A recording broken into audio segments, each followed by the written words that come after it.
तर स्वागत आहे तुमचं शेतकरी वाईब्सच्या चॅनलवरती।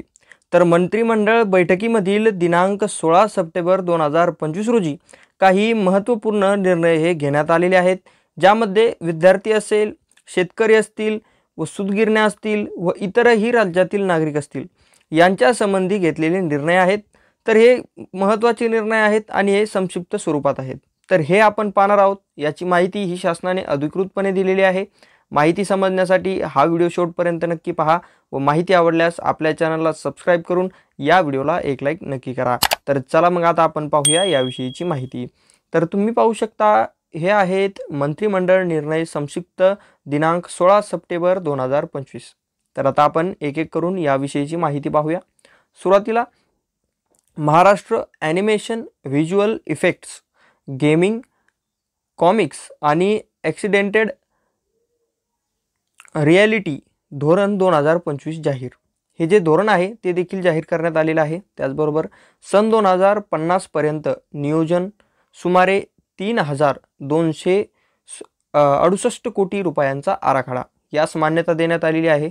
त्यानंतर अकोला येथील दी निळकंठ सहकारी सूतगिरण्यास खास बाब म्हणून शासन अर्थसहाय्य मिळणार। त्यानंतर अर्थसहाय्याच्या 5.4550 इथे तुम्ही पाहू शकता या गुणोत्तरानुसार निवड ही करण्यास मान्यता देण्यात आलेली आहे। त्यानंतर आता आपण पाहूया मागासवर्गीय शासकीय वसतिगृहातील विद्यार्थ्यांच्या दैनंदिन निर्वाह भत्ता तसेच विद्यार्थिनींसाठीच्या स्वच्छता प्रसाधन भत्त्यात सुमारे दुपटीने वाढ, हजारो विद्यार्थ्यांना दिलासा, हा एक निर्णय यामध्ये घेण्यात आलेला आहे। तर राष्ट्रसंत तुकडोजी महाराज शेतकरी भवन योजनेस पुढील 2 वर्षासाठी मुदतवाढ देण्यात आलेली आहे।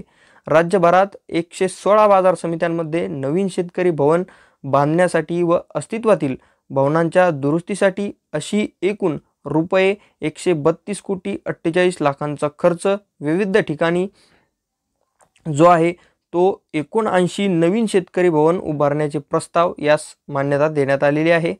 अशा प्रकारचे मंत्रिमंडळाचे निर्णय हे घेण्यात आलेले आहेत। पुढीलही आपण पुढच्या पेजवरील निर्णय पाहूयात। त्यानंतर आता पुढील निर्णय तर आधुनिक संत्रा केंद्र उभारण्याच्या योजनेस 2 वर्ष मुदतवाढ। नागपूर, कटोल, कळमेश्वर जिल्हा नागपूर, मोशी जिल्हा अमरावती व संग्रामपूर जिल्हा बुलढाणा येथे आधुनिक संत्रा केंद्र उभारण्यात येत आहेत। मुदतवाढ योजनेच्या स्वरूपात अनुषंगिक बदल करण्यास मान्यता, हा देखील एक निर्णय आहे। त्यानंतर भंडारा ते गडचिरोली दरम्यान 94 किलोमीटरचा द्रुतगती महामार्ग प्रवेश नियंत्रित द्रुतगती महामार्ग प्रकल्प महाराष्ट्र राज्य रस्ते विकास महामंडळाच्या माध्यमातून उभारण्यात येणार आहे। प्रकल्पाच्या आखणीस व भूसंपादनास मान्यता मिळालेली आहे। भूसंपादनास अनुषंगिक 931 कोटी 15 लाख रुपयांच्या खर्चास मान्यता मिळालेली आहे। त्यानंतर आता आपण इथे पाहूया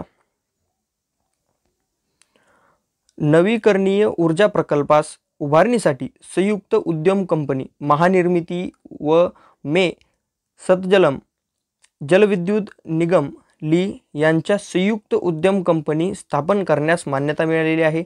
राज्यभरात 5000 मेगावॉट क्षमतेचे प्रकल्प विकसित करण्यात येणार आहेत।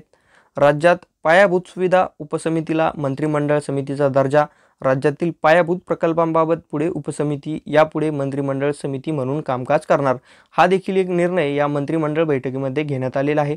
तर ही होती माहिती मंत्रिमंडळ बैठकीतील दिनांक 16 सप्टेंबर 2025 रोजी जे निर्णय घेण्यात आलेले आहेत, जे महत्त्वाचे निर्णय आहेत त्याची माहिती संक्षिप्त स्वरूपात। माहिती आवडली असेल तर आपल्या चॅनलला लाईक नक्की करा आणि अपडेटसाठी सबस्क्राईब नक्की करा।